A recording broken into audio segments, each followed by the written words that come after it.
NASCAR Sprint Cup Racing on Fox is sponsored by Budweiser. Reach for the perfect balance of flavor and refreshment. Budweiser, the great American lager. Caution is out for debris on the racetrack. Not a lot of takers on pit road. Kyle Busch, Casey Kane, Denny Hamlin, Brian Vickers, Eric Almirola, David Reagan, along with Reed Sorensen and Michael Waltrip were the only ones to come to pit road. Now that's interesting. The 18 car was one of the last cars to come to pit road through those green flag stops. They came this time and did 4 tires and filled her up with fuel. Brian Newman gets the free pass. And Matt, why was Kyle Busch in? Because the complaint, Mike, from the driver was still the same. They haven't fixed the loose condition, so he wanted to bring it back in and take another shot at it. Chassis adjustment once more for the 18 driver. Thanks, Matt. By the way, the scoring computer said on his green flag stop, the first segment of Dale Earnhardt Jr.'s pass down pit road, 51.97 miles per hour. No question.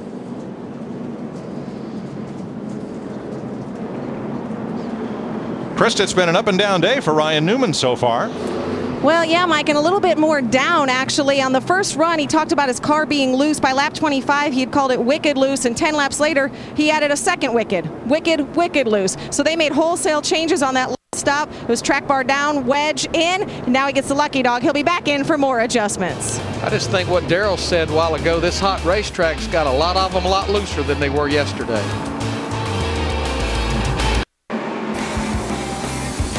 Ready for the restart with 26 cars on the lead lap. Matt Kenseth out of the race, blown in. Brad Keselowski under repair in the garage area. 41 cars on track. Green flag, and how long can Jimmy Johnson hold off Carl Edwards? I don't know if we saw something. I was just going to mention you got to protect the right, and Carl Edwards didn't protect the right on that restart, and he got set up big time by Kurt Busch there. But Kurt Busch in the 2, he got a heck of a run coming to the green flag, and he carried it all the way down into turn 1. Carl got caught, and he couldn't do it. There's nothing he could do about it. He's going to lose a bunch of spots here.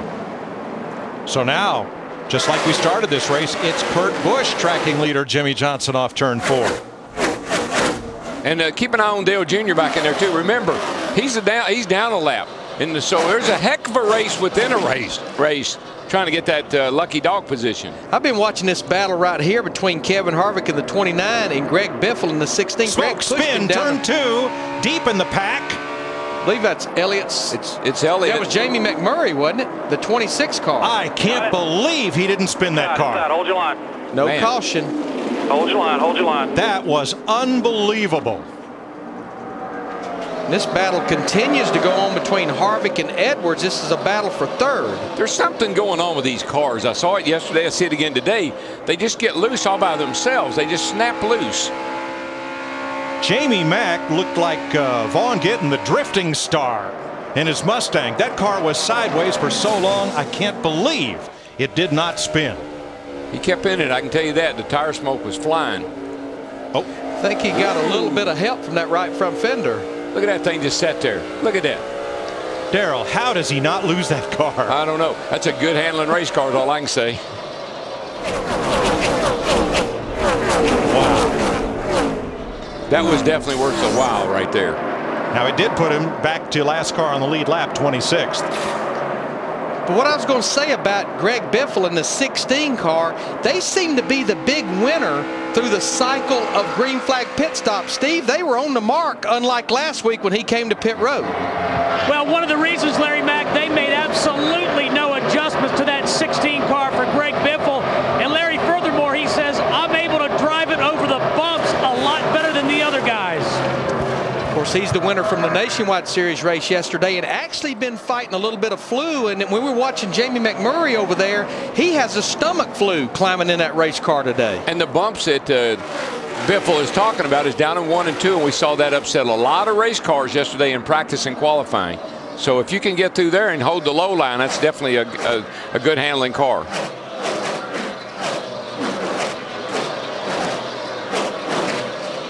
Two rookies in this race, Scott Speed running 29th and Joey Logano, who is in the top 15. On today's Home Depot rookie profile, we talked with crew chief Greg Zipadelli about how his focus changes, transitioning from a champion, Tony Stewart, to a rookie, Joey Logano. we're starting over where our expectations are. You know, after 10 years, you put yourself and you expect to go out and run in the top 5 and try to challenge for wins and lead laps and do all those things. And when you don't, you're not happy, you're not satisfied. You know, right now is our biggest thing is growth, that we continue to grow together, that we continue to improve every time we go on the racetrack, and that's what I kind of keep telling myself is you know, it's time for me to be patient. Joey needs all the laps he can. Just kind of keeping them realizing that that's the most important thing. You know, top 15s, top 10s, the rest of that stuff we'll work up. They'll come as our consistency, as our time working together improves. We need to make sure that we can walk at a good pace, and jog, and then run. You know what you look at when you're an older guy and you have a young guy that you're working with? The older guy says, hey, dude, I'm running out of time. You got all the time in the world. So I'm going to be patient, but I'm not going to be patient very long.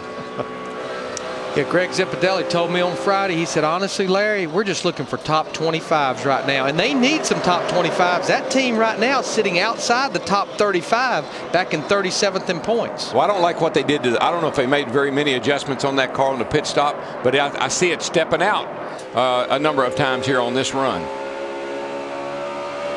There comes his teammate Kyle Busch in the 18 car. Remember, Kyle was one of the cars that pitted on that last caution at lap 59, 4 tires and fuel. So now Kyle is about to crack the top 15 again. Roush Racing has 6 wins here. Trouble turn 4. That's another. And Dick Bergeron, David Reagan sensed something, didn't he? Yeah, he did. He said he thought he had an ignition problem, Mike, but when he came by us, all that smoke said this is a lot more than ignition. He's lost the motor as well. Roush car number 2. Same thing happened to Hendrick last week. Might be happening to the Roush guys this week.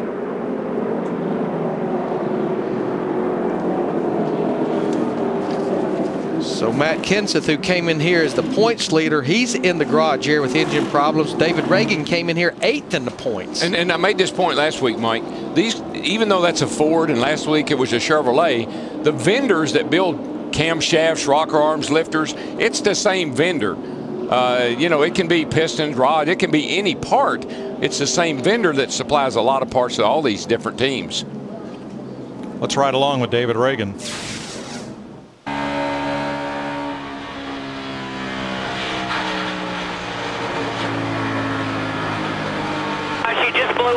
She just blew up.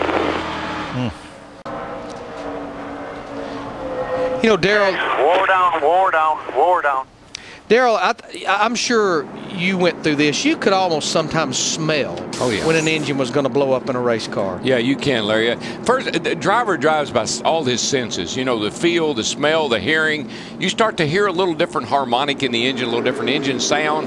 Then you start to feel a little something. Bam, she goes. Pit road is open. Clint Boyer will get the free pass. Here's Dick. Mark Martin has the pit area that is closest to turn 4. He's been delighted with the behavior of his car all day. It is just a tick off. They're going to take 2 tires, fuel, and let her go. Steve.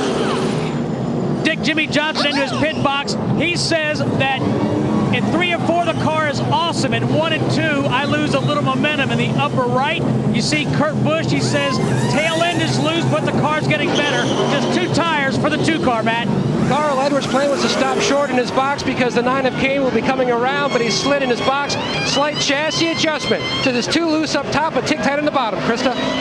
Kevin Harvick called an audible. Todd Berrier, his crew chief, said, let's take 4 tires and wedge. Kevin said, no, leave the tires on, no chassis adjustment. Let's see if it cycles out.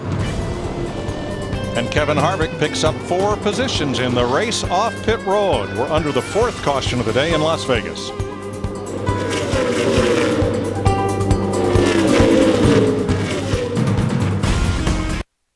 What project are you working on? David Reagan has brought out this caution flag. He is the 2nd Roush Fenway Ford to have engine trouble today. The first was Matt Kenseth trying to win 3 in a row and trying to be the first NASCAR driver to do that at the start of the season. It's not going to happen today.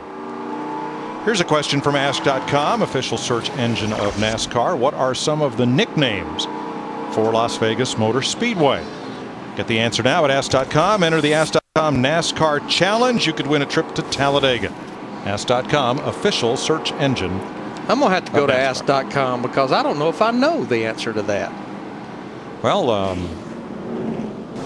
yeah. Good idea. How about an AT&T race break? Chris Myers. All right, we got the answer to that. And, of course, the story of Jimmy Johnson dominating. The other story was Matt Kenseth. And right away, the caution flags flying here as Brad Keselowski get his first race this year, third career race. That's him on the 25 of the green. And just behind him is Carl Edwards, too. But the fifth Hendrick car wrecks. And in the engine problem here as they go into the pits is Matt Kenseth. I thought he could get a quick adjustment.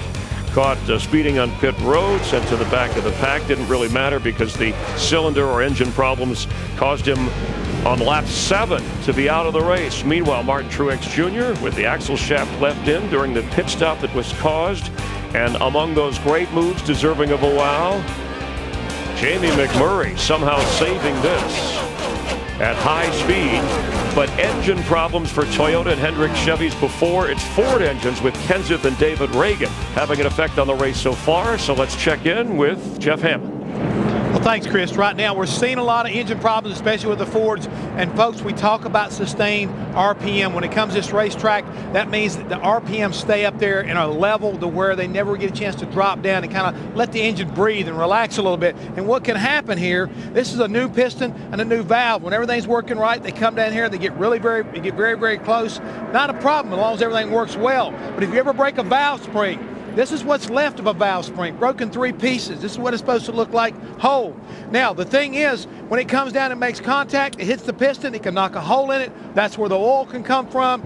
Here's the cylinder head where this has occurred, and you can see how much damage is done inside that cylinder head. It tears the cylinder wall up. That's where a lot of the smoke and the oil comes from. The biggest problem is the engine will not survive the rest of the day. You're done. So right now, let's go down to Dr. Dick Bergman and see if we can find out if he knows anything more about what's going on. Dick? Well, I'm about to ask the question of David Reagan, what caused the engine to fail? If I knew, I'd be back in Charlotte working on engines. Just one of those things, you know, everyone at Roush Yates, they do an excellent job on our engine package. And when you're pushing the issue and trying to get all the power out of it, you're going to have things like this happen. Just wished it wouldn't have happened this early in the race. I felt like our UPS Ford was going to have a shot at running in the top 10 today, but we just got to pack it up and go to Atlanta. And there's a big hole in the block, and you got to wonder, Chris Myers, all these engines that are failing, how much experimentation is going on early in the season with teams trying to get more horsepower, and sometimes it works and sometimes it doesn't. Something Darrell Waltrip talked about on the pre-race show, Dick. Thanks. And Matt Kenseth currently last. He's only had one other last place finish in his entire career. If you want to vote for the fastest pit crew and the AT&T award from your AT&T phone, text the car number for that crew that you think will be the fastest and best at each race, and the fan vote for first place gets the car and crew 10 points. When Jeff Hammond will make his pick, that crew will receive 5 points. If the pit crew wins the race, it's 5 bonus points. So your vote counts. That's you watching. Vote each week for who deserves the AT&T Fastest Pit Crew of the Year award. Let's rejoin Darrell, Larry, and Mike. Well, it's like a pendulum. As the pendulum swings toward more power, it swings away from the side of reliability. It does, and one thing that can happen, last week was a 500-mile race. You take that engine home, you tear it down and say, oh, this baby is on the, we're on the conservative side. We can go a little more on that lift on that camshaft. We can put a little bit more here and a little bit more there because it looked good after 500 miles. Coming here, you're only going to run 427 miles, so you have a little bit of insurance, you think, but not always. So we're under caution for the 4th time.